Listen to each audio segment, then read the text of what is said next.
Silence doesn't enter a marriage as a problem. It enters as a solution. It feels mature. It feels controlled.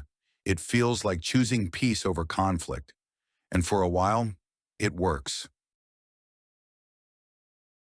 Silence often looks like wisdom. It looks like restraint. It looks like patience. It looks like letting things pass instead of turning everything into a discussion.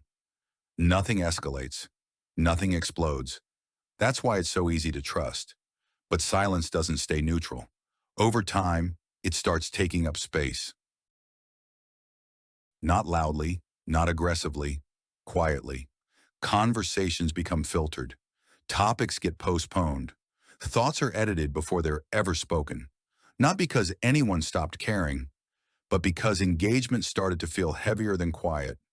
At first, this feels considerate. You don't want to add pressure. You don't want to reopen old ground. You don't want to disrupt what feels stable. So silence becomes a habit, and habits have weight. Eventually, silence stops being something you use. It becomes something you live with.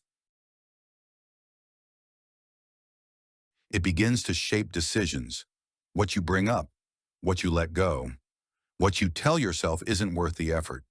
Plans are made around it. Words are chosen to avoid disturbing it. Distance starts to feel safer than connection. And without anyone deciding it, silence becomes the third presence in the relationship.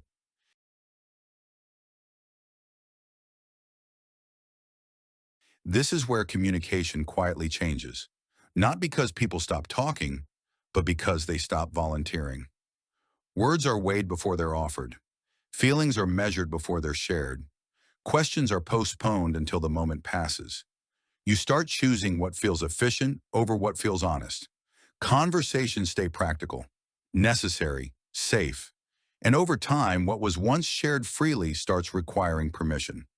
Not because anyone demanded it, but because silence has trained the relationship to expect less. Silence often feels safer than honesty. Honesty risks disruption. It risks misunderstanding. It risks revealing distance that you're not sure how to close. So silence feels like protection. It keeps things stable. It keeps things predictable. It avoids conversations you don't feel prepared to navigate. But safety without openness slowly becomes isolation. Not dramatic isolation, quiet isolation, where you are still together, but no longer fully known.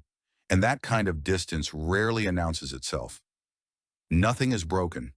There's no betrayal, no defining argument, no moment you can point to and say, that's when everything changed. You're still committed, still loyal, still functioning. That's what makes it dangerous, because nothing is being repaired either. Silence survives because it looks like peace, and peace feels responsible. But peace without engagement isn't the same as connection. Over time, assumptions replace clarity. You stop asking because you think you already know. Loneliness can exist inside commitment, and distance becomes normal because it was never named. That's why this is so hard to talk about. There's no villain, no obvious wrong, just a slow adjustment to less presence, less curiosity, less invitation. This channel exists to notice that shift early, not to assign blame, not to create urgency, but to restore awareness. Because silence doesn't usually demand attention. It earns acceptance. And what earns acceptance starts shaping the relationship. Silence doesn't have to be confronted loudly. It just has to be acknowledged. Because awareness changes outcomes. That's where everything begins.